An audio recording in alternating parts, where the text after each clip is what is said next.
چارت. وظیفه چارت اینه که برای ما نمودار رسم کنه و وظیفه نمودارها اینه که مقدارهای عددی به وضاحت بتونن نمایش بدن. این مقدارهای عددی میتونه نمایش بده که در حال رکود بودن و یا در حال رشد، در حال کم شدن بودن و یا در حال زیاد شدن. اینا همگی وظایف چارت ها و یا نمودارها هسته. چارت ها در مسائل اقتصادی خیلی زیاد استفاده میکنن، خصوصا چارت های لاین و یا چارت های کالم که به صورت ستونی اطلاعات نمایش میده. یک جدول فعلا در دسترس من هست. این جدول فروشات منه. من فرض بری دارم که یک لوازم کامپیوتر فروشی دارم. در سالهای متفاوت اجناسی که فروختم تعداد اینا رو میخوام به دست بیارم. میخوام ببینم که این تعدادی که من فروختم روز به روز در حال زیادتر شدن بوده و یا در حال کم شدن بوده.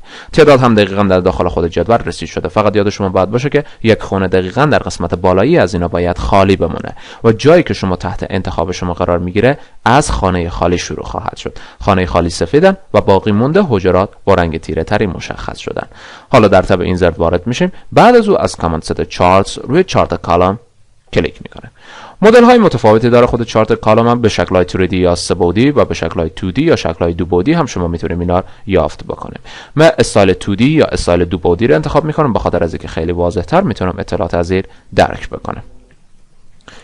در قسمت پایینی چارت اگر دقت بکنیم رنگ های مشاهده میشه، مثل رنگ آبی، رنگ سرخ، رنگ نارنجی میتونیم بگیم، رنگ خاکستری و رنگ زرد سوخته.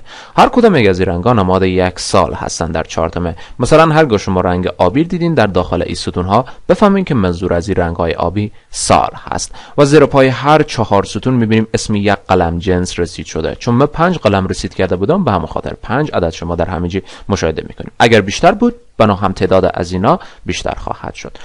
خب اگر من بخوام بگم رم در کدام سال بیشترین فروش داشته، همونطور که میبینیم بزرگترین ستون در قسمت رم ستون زرد رنگ هست و ستون زرد رنگ مربوط به سال 1394 هست. پس در این سال من بیشترین فروش رمر داشتم، در حالی که در این سال کمترین فروش کارت گرافیک داشتم. کارت گرافیک در قسمت زرد رنگ به کمترین اندازه خود رسیده که 1394 هست. البته قبل از اون هم در سال 1391 فروشات پایین بوده، یعنی رنگ آبی نسبت به رنگ زرد کوچکتر و یا کمتر هست. با همین منوال شما میتونیم تعداد از اینا رو هم حدس بزنیم که چقدر هستن. مثلا من اگه ستون در قسمت ماوس ستون خاکستری رنگ دنبال کنم به عدد 25 میرسه. این به معنی از این هست که در سال 1393 مقدار ماوسی که به فروش رسوندم به تعداد 25 عدد بوده. دقیقاً اگه برین داخل جدول رم نگاهی بندازیم متوجه میشیم در 1393 قسمت ماوس 25 عدد مقدار فروشات شما بوده در اون.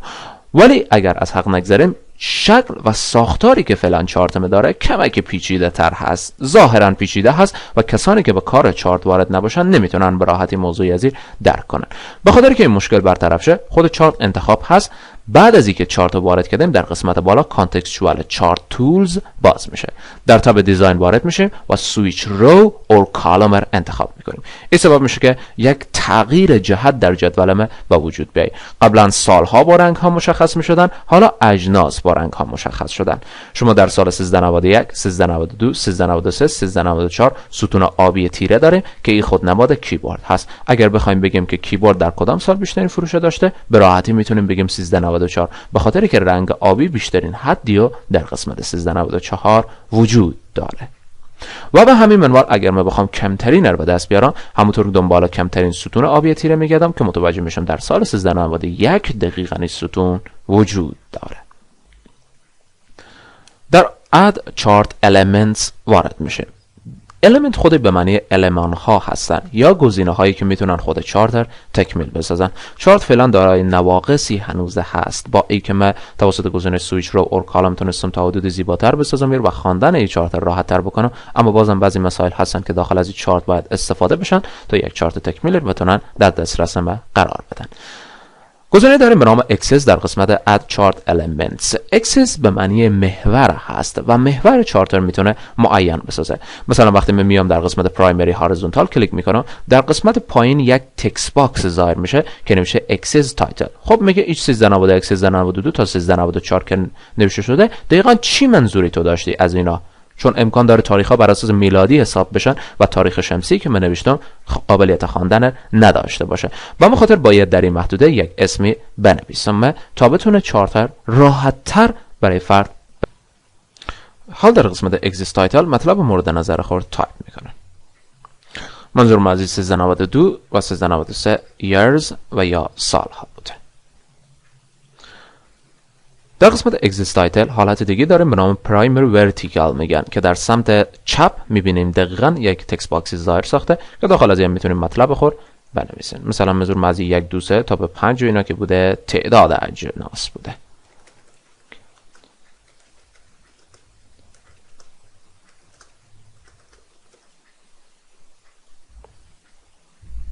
چارت تایتل عبارت از یک تکست باکسی است که دقیقاً در قسمت بالای چارت ظاهر شده. خیلی خوبه که چارت و یا نموداری که ما رسم کردیم عنوان از او هم مشخص باشه تا معلوم باشه که این چارت اصلا برای چی درست شده. خب فعلا که فعال هست، اگه نان بکنیم کاملا غیر فعال میشه و دیگه همون چارت تایتل رو نمایش نمیده. ولی خیلی خوب است که چارت تایتل فعال باشه و یک مطلبی هم داخل از او برسونیم.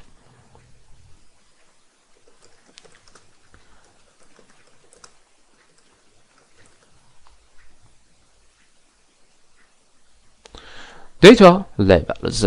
اگر بخوام بفهمم دقیقاً این ستون آبی چقدر هست، فکر میکنم که من که مشکل باشه، به خاطر که بین 30 تا 35 هست. امکان داره 32 باشه، امکان داره 33 باشه، امکان داره در بین 30 تا 35 یک عددی باشه، ولی دقیق من نمیفهمم که چی مقداری هست.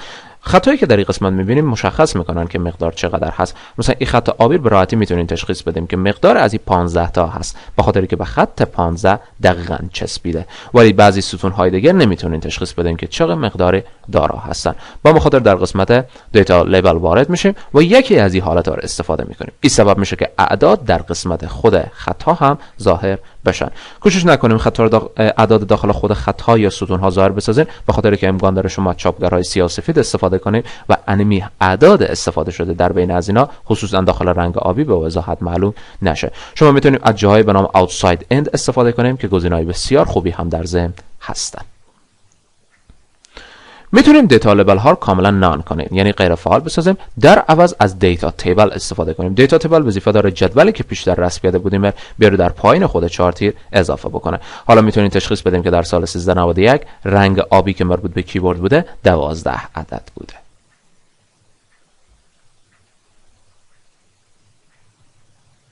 لجند کی عبارت از رنگ‌هایی که در سمت چپ شما مشاهده می‌کنید. در صورتی که نو لجند کی کنید دیتا تیبل هست، اما رنگ‌های استفاده شده در بین از اونها دیگه از بین خواهند رفت.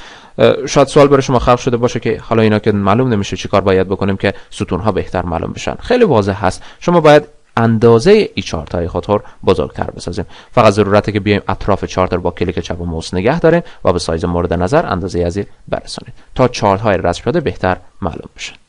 همچنین میتونیم از نظر عمودی هم فقط دیر افزایش بدیم.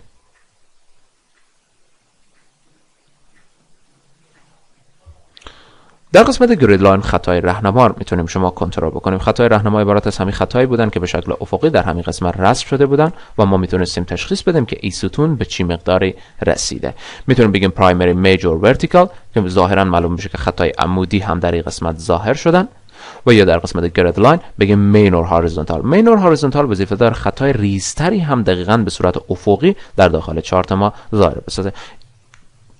ضخامت این خطها و حد فاصله در بین هر چی کمتر باشه راحت‌تر میتونین تشخیص بدین که واحد شما به چه سرحدی رسیده. و همچنین بالای خطای عمودی هم میتونیم همین کار رو شما انجام بدیم. لجند کی عبارت از اعدادی بودن که بیشتر در قسمت پایین ما مشاهده کردیم. به اینا میگیم لجند کی. جهت از اینا فعلا باتوم هست، یعنی در پایین رسید شدن. میتونیم به لفت تنظیم کنیم، تاپ در قسمت بالا، رایت و یا نان کاملا اینا غیر فعال بسازیم.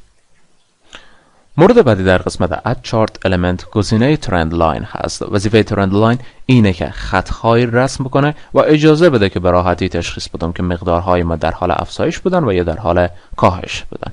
خب حالت نان که او خطا کاملا از بین میبره، ولی از حالت لاینیر استفاده میکنم. وقتی روی لاینیر کلیک میکنیم برنامه اکسل از ما درخواست میکنه، میگه تو میخوای این خط رسم کنی اما بالای کدام قلم جنس میخوای؟ من میگم بالای کارت گرافیک رسم کن. میخوام ببینم واقعا کارت گرافیک من در حال رشد بوده فروشات نه. روی اوکی وقتی کلیک میکنم متوجه میشم یک خطی رو به سمت بالا رسم شده، یعنی فروشات من در حال افزایش هست، منتها بسیار کم. امکان داره تا چندین سال آینده، تا 2 سال آینده یا 3 سال آینده، تعداد فروشات از اینا از 5 عدد بیشتر بشه و از 10 عدد کمتر بشه. اگر میخواستم پاک بکنم فقط ضرورت روی خط کلیک چپ کنم، بعدن دکمه دلیت فشار بدم تا از بین بره. البته خطایی هم شما داریم به نام خطای اکسپوننشیال یا حالتهای نمایی که هستن. میتونه یک خط به شکل حلقوی یا به شکل دایروی برای شما رسم کنه. میگم جنس کیبورد رو حساب کن، به این فروشات جنس کیبورد به چی حالت بوده. دقت که بکنیم خط یک خط منحنی هست و انحنایی در خود دارا هست.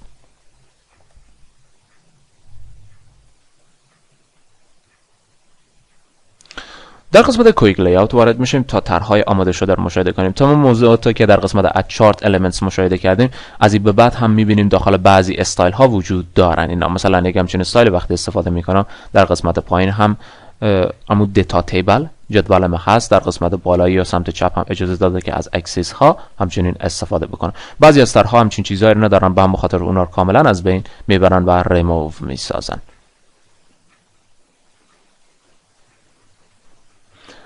چارت کالر وظیفه داره کلا رنگ‌ها رو تغییر بده و پیشنهاد من برای شما اینه که اگر از پرینترهای سیاه و سفید استفاده می‌کنیم کوشش کنیم رنگ‌های متفاوت‌تری استفاده کنیم که اگر رنگ‌ها به هم شباهت داشته باشن بنابراین پرینترها اونها رو نمیتونن خوب به چاپ برسونن و خود شما هم نمیتونیم این مقدارها رو به راحتی تشخیص بدین.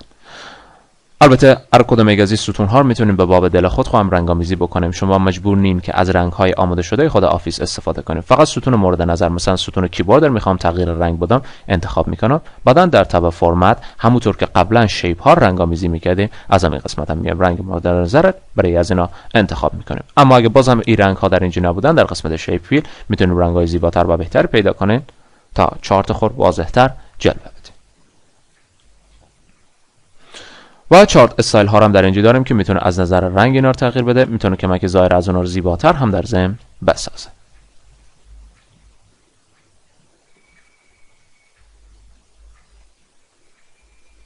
سویچ رو اور کالامر که پیشتر دقیقاً دیدین که تونستیم کلا جدول سرچپه بسازیم و محور از اون تغییر بدیم. سلکت دیتا به معنی از این است که من میخوام اطلاعات خور تغییر بدم. ما قبلا اطلاعاتی در اینجا انتخاب کرده بودیم ولی فرض بر این میگیریم که تعداد اجناس ما افزایش یافته باشه، یعنی یک قلم جنس دیگه فراموش ما شده که میخوایم حال ایج قلم جنس رو دقیقاً رسید کنه.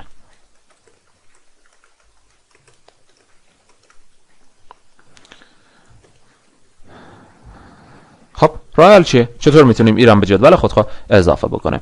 رایل اول اینه که خود چارت رو انتخاب کنیم، بعد از اون نقطه های در پایین ظاهر میشه. اگر این نقطه رو با کلیک چپ بگیرین و درگ کنیم بندازیم رو محدودهای پایین به محدودهای سمت راست، دقیقاً این قلم جنس رو میتونیم اضافه بکنیم. و یا که میتونیم بیایم به قسمت دیزاین، در قسمت سلکت دیتا در انتخاب اطلاعات خود تغییرات به وجود بیارین. اگر احیانا روی ریموو کلیک کنیم قلم جنس از بین خواهد رفت و اگر روی ادیت کلیک کنیم به معنی از اینه که تغییراتی در جدول به وجود آمده که شما میخوایم در به وجود بیاریم و اگر بخوایم جنس رو اضافه کنیم روی اد کلیک میکنیم. خب من قصد دارم جنس رو اضافه کنم، روی اد کلیک میکنم.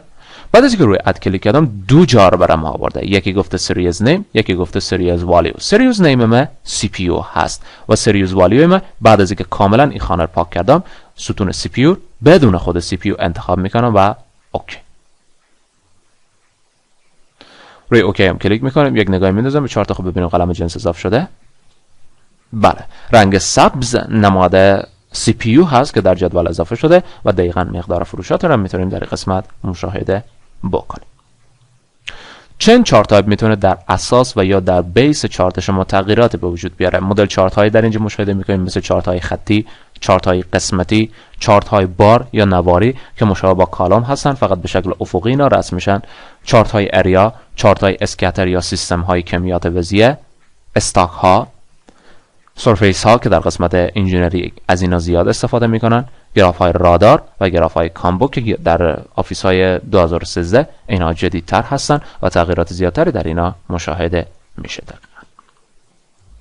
توسط موو چارت هم میتونیم چارت فعلی خود انتقال بدیم به یک صفحه دیگه. میتونیم رو نیو شیت کلیک کنیم و اسمی برای شیت خود بگذاریم، در نتیجه اوکی شیتی به نام چارت شماره 1 ساخته شد و سر تا سر چارت شما در این صفحه جاسازی شده. در صورتی که بخوایم پرینت کنیم میتونیم کنترل F2 فشار بدیم و روی دکمه پرینت کلیک کنیم تا کلا اطلاعات شما به چاپ برسه.